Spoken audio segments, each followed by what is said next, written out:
नागरिक उड़ान सेवा स्थापित करने की दिशा में बड़े कदम उठाए। कारगिल निवासियों की लंबे समय से चल रही मांग को स्वीकार करते हुए इस पहल के महत्व पर जोर दिया गया।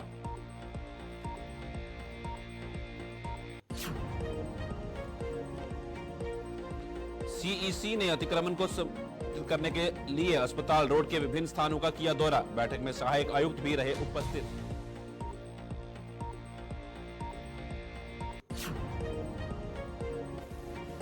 अंजुमन इमामिया ने पाकिस्तान के पाराचीनार में नरसंहार शिया हत्याओं के खिलाफ किया विरोध प्रदर्शन। प्रदर्शनकारियों ने शिया समुदाय की सुरक्षा के लिए तत्काल कार्रवाई करने का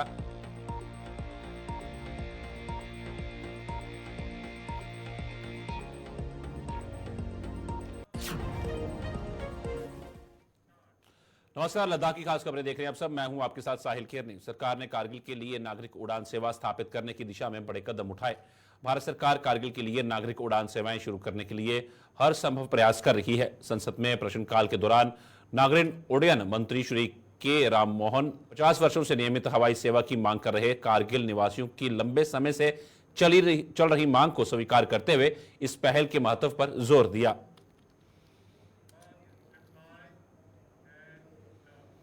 डॉक्टर मोहम्मद जाफर अखून ने आज एक बैठक की जिसमें उन्होंने सेना द्वारा अतिक्रमण के मुद्दे को संबोधित करने के लिए अस्पताल रोड के विभिन्न स्थानों का दौरा किया।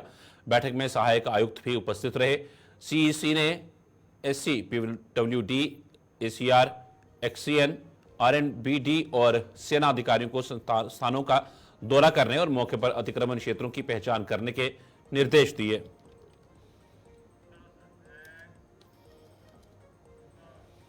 जेजेएम के तहत वीडब्ल्यूएसी सदस्यों के लिए संचालन, रखरखाव, जल गुणवत्ता निगरानी पर प्रशिक्षण आयोजित किया गया।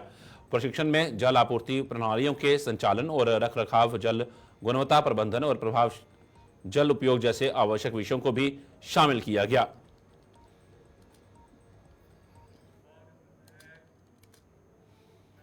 अंजुमन इमामिया ने पाकिस्तान के पाराचीनार में शिया मुसलमानों की हालिया हत्याओं की निंदा करते हुए आज विरोध प्रदर्शन किया। प्रदर्शनकारियों ने शिया समुदाय की सुरक्षा के लिए तत्काल कार्रवाई का आह्वान और अंतर्राष्ट्रीय निकायों से हिंसा को संबोधित करने का आग्रह किया। विरोध प्रदर्शनों में समुदाय के नेताओं के भाषण और शहर के केंद्र लेह के माध्यम से एक मार्च शामिल रहा, जिसमें पीड़ितों के साथ एकजुटता और न्याय की मांग पर जोर दिया गया।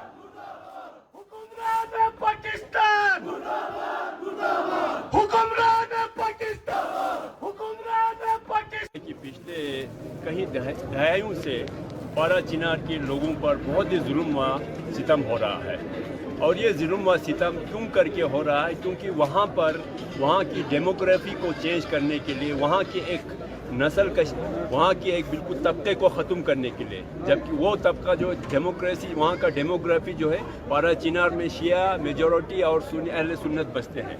लेकिन वहाँ की उस डेमोग्राफी को ख़त्म करने के लिए, वहाँ ज़मीनों पर कब्ज़ा करने के लिए पाराचीनार में पाकिस्तान के हुकूमत के एमा पर वहाँ के दहशतगर्दों के ज़रिए उन पर जुल्म सितम कर रहा है और वहाँ पर उनके ज़रिए वहाँ पर घुसपैठियाँ घुसा रहे हैं ताकि वहाँ के लोगों की ज़मीनों पर हक जमाए और वहाँ के लोगों को तंग करें।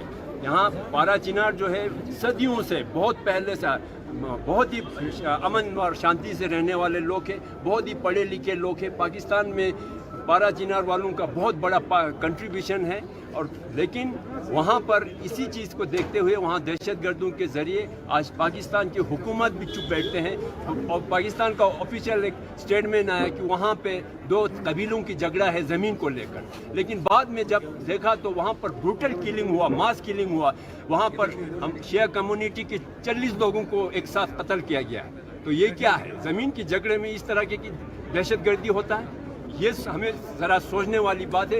ये कुछ नहीं है, ये बिल्कुल ही पाकिस्तान के इसके सपोर्ट पर ही यहाँ पर टेररिस्ट जो है, वहाँ पर तालिबान हुकूमत जो है, वहाँ पे जो अफगानिस्तान के साथ जो बॉर्डर लगता है वहाँ से घुसपैठियाँ कर रहा है और वहाँ पे पाराचीनार के लोगों को, एक तबके के लोगों को, खासकर शिया कम्युनिटी के लोगों को उन पर जुल्म व सितम कर रहा है और वहाँ पे किलिंग्स हो रहा है। हम उसी को प्रोटेस्ट करने के लिए, उसके खिलाफ आवाज़ उठाने के लिए और पारा चिनार के लोगों के साथ यकजहती दिखाने के लिए, सॉलिडरिटी दिखाने के लिए आज ये प्रोटेस्ट हमने यहाँ पे आयोजन किया है अंजुमन इमामिया की तरफ से, शिया कम्युनिटी ले की तरफ से। और हमें उम्मीद है, हम इसे अपील करना चाहते हैं तमाम दुनिया में जितने भी अमन पसंद लोग हैं, जितने भी इंटरनेशनल लेवल पर इस ह्यूमन राइट्स के फोरम है, उन सबको हम अपील करना चाहते हैं कि उसमें वो इस मामले में मुदाखलत करे और पाकिस्तान पर दबाव डाले कि इस तरह के जेनोसाइड को रोका जाए और इस तरह के जालिमाना हरकत को रोका जाए और दहशतगर्दी को पनपना न दे।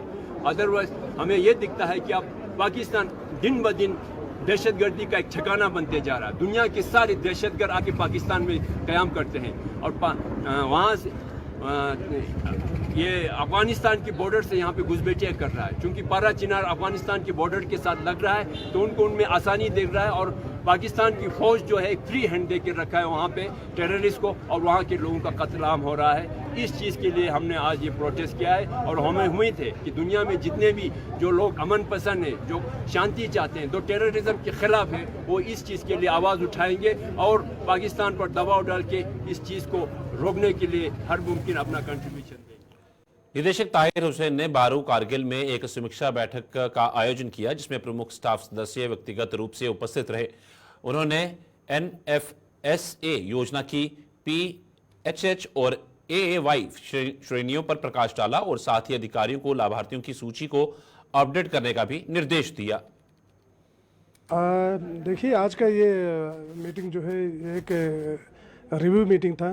तो पहली बार हमने सारे जितने हमारे एम्प्लॉयज़ हैं down the level store keeper तक सबको बुलाया है और हमारे साथ एडी साहब भी थे, बाकी जितने भी तहसील सप्लाई ऑफिसर्स थे वो भी आज की इस मीटिंग में उन्होंने भी शमूलियत किया था। तो इसका ख़ास मकसद ये था, एक तो जो EKYC जो है उसका अपडेट हमने स्टेटस लेना था क्योंकि इसमें हमें काफ़ी हद तक हम पीछे थे, तो इसी को अपडेट करना और इसकी अहमियत और अफादियत क्या है इनको हमने पहुंचाया था। तो पब्लिक को भी यही बताऊंगा कि ये बहुत ही एक अर्जेंट है, एक इम्पोर्टेंट टास्क है। इसके बगैर फिर आगे जाके आप लोगों को राशन मिलना भी मुश्किल हो जाएगा क्योंकि गवर्नमेंट ऑफ इंडिया की गाइडलाइन भी है, वहाँ से बार बार मॉनिटरिंग भी कर रहा है। इसके साथ ऑनरेबल सुप्रीम कोर्ट्स का भी डायरेक्शन है, ख़ासकर जो फूड सिक्योरिटी एक्ट के दायरे में आते हैं, जैसे हमारा AAY है, PHH है, इनको तो बहुत मैंडेटरी है कि ये EKYC करना ही करना है। एक तो उसको देखना था।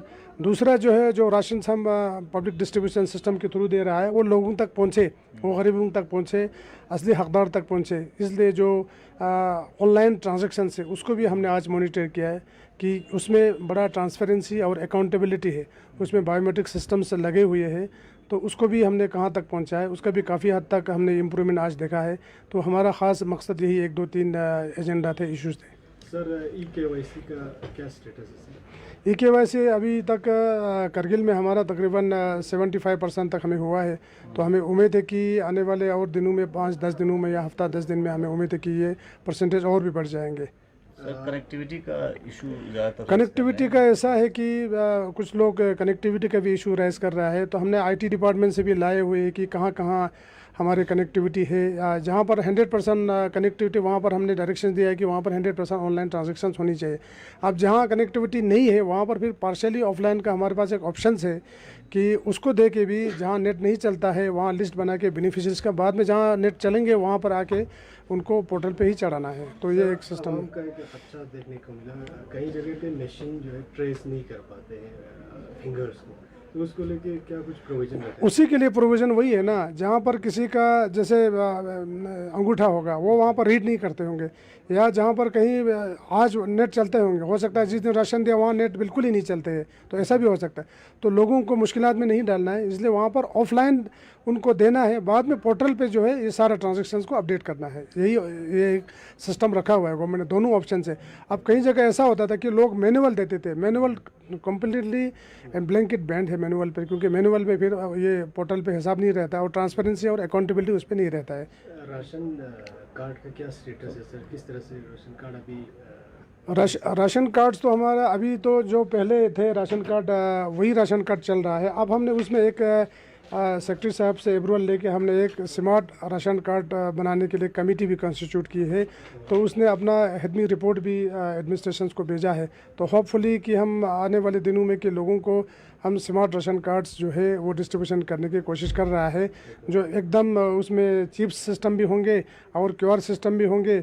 उसमें हेड ऑफ़ फैमिली भी रीड करेगा, साथ में बाकी फैमिली मेम्बर्स भी रीड कर सकते हैं। तो वो एक किस्म का एटीएम कार्ड जैसा ही होगा। उसमें अलग अलग कॉलर्स के होंगे, AY का अलग होगा, फिर PHS का अलग होगा, NPHS का अलग होगा, और एक कैटेगरी हमारा एक्सक्लूजन है उसका भी अलग होगा। सर, राशन कार्ड को लेके एडिशन और डिलीशन को लेके प्रोसेस काफ़ी लंबा बताया जा रहा है। हाँ, वो एडिशन डिलीशन वाला में दो चीज़ें हैं। पहले तो हमारे राशन कार्ड इशू करने में एक कैपिंग हमें करने की ज़रूरत था। अब हमने वो कैप कर लिया है। उस कैप के हिसाब से कम 20-25 पूरे इंटायर लद्दाख में हम बेनिफिशरीज को ऐड कर सकते हैं। वो ऑप्शन अब खुल गया है। इसके अलावा गवर्नमेंट ने विजिलेंस कमेटी कॉन्स्टिट्यूट किया हुआ है, एक स्टैंडिंग कमेटी कॉन्स्टिट्यूट किया है। वो कमेटी अभी 1-2 दिन में उसको थोड़ा सा और भी फॉलो अप करके कमेटी को डिटरमाइन करने की ज़रूरत है। वो जो ही करेंगे तो ये सारी चीज़ें एडिशन डिलीशन वाला एक्सरसाइज भी बिल्कुल वार फुटिंग पे होगा। सर, अभी भी राशन कार्ड में जो भी एम्प्लॉयज़ है, अभी भी BPLs, कुछ लोगों का अभी भी BPLs कैटेगरी में दिखा रहा है, ऐसे सुनने में आ रहा है। नहीं, उस चीज़ को लेके किस तरह से? हाँ, ये हो सकता है। उसके लिए हमारे AD साहब ने बिल्कुल एक्सरसाइज किया भी है। कल तक कम से कम 280 लोगों को वहाँ से जो इनएलिजिबल है उनको वहाँ से PHHS से निकाल के उनको NPHS में डाल दिया। तो ये एक्सरसाइज बिल्कुल अच्छी तरह से हर जगह चल रहा है। उस पर भी आज विस्तार से बिल्कुल डिटेल से उस पर भी आज की मीटिंग में चर्चा हुआ है। Sir, last question, store keeper के तरफ से कुछ कंसर्न्स देखने को मिले। कहीं जगह पे दूर दराज स्टोर एरियाज में इंफ्रास्ट्रक्चर उतना सही नहीं है, तो इस चीज़ को किस तरह से? नहीं, ये एक चीज़ ऐसा है क्योंकि उन्होंने हमारे नोटिस में भी नहीं लाया। हमने अलग सा एक हेड डिपार्टमेंट में एक कैपिटल हेड ऑलरेडी इसमें बजट्स में भी एक हेड हमने खोला हुआ है, स्ट्रेंथनिंग ऑफ गोडाउन्स करके। उसमें जितने भी हमारे पास गोडाउन्स रिपेयर रिनोवेशंस का हमारे पास DPRs आए या एप्लीकेशंस आए या हमारे नोटिस में आया है, हम उनको स्मूथली 1 by 1 उसको रिजोल्व हम कर रहा है। तो आज भी यही बताया था, जितने भी गोडाउन को अगर रिपेयर रिनोवेशन की ज़रूरत है आप लोग इमीडिएटली DPR बना के लाइए। तो हमें जब हमारे पास आएंगे हम हायर अप से इस पर बात करके बजटरी प्रोविजन में रख के इसको जल्दी हम एड्रेस कर देंगे। ये कोई उतना इशू हमारे लिए नहीं है, मगर हमारे नोटिस में लाया नहीं। जिसने भी लाया वहाँ पर हमने पैसा दिया है। 8वां राष्ट्रीय पैनकेक सिलाट फेडरेशन कप 2024 केंद्र शासित प्रदेश लद्दाख के लेह में आयोजित किया गया। इस कार्यक्रम में भारत भर के 16 राज्यों से 400 से अधिक प्रतिभागियों ने भाग लिया। इसके अतिरिक्त लद्दाख के 40 छात्रों ने टूर्नामेंट में अपने क्षेत्र का रिप्रेजेंटेशन किया। इस अवसर पर LAHTC उप मुख्य कार्यकारी पार्षद सम्मानित अतिथि के रूप में उपस्थित हुए।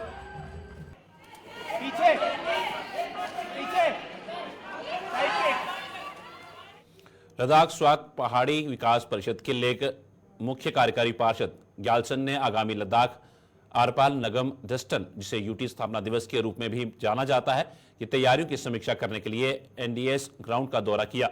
यह कार्यक्रम 5 अगस्त को UT लद्दाख घोषणा दिवस के अवसर पर मनाया जाएगा। CEC ग्यालसन ने क्षेत्र के विभिन्न हिस्सों की परंपराओं और रीति रिवाजों को प्रदर्शित करते हुए कार्यक्रम को समावेशी बनाने के महत्व पर जोर दिया।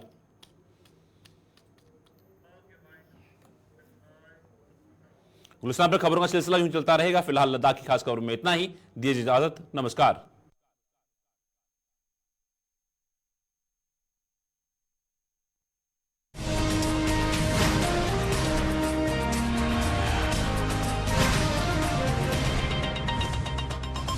गोल्डी मीट मटन मसाले, जो आपके हाथ का मटन खाए।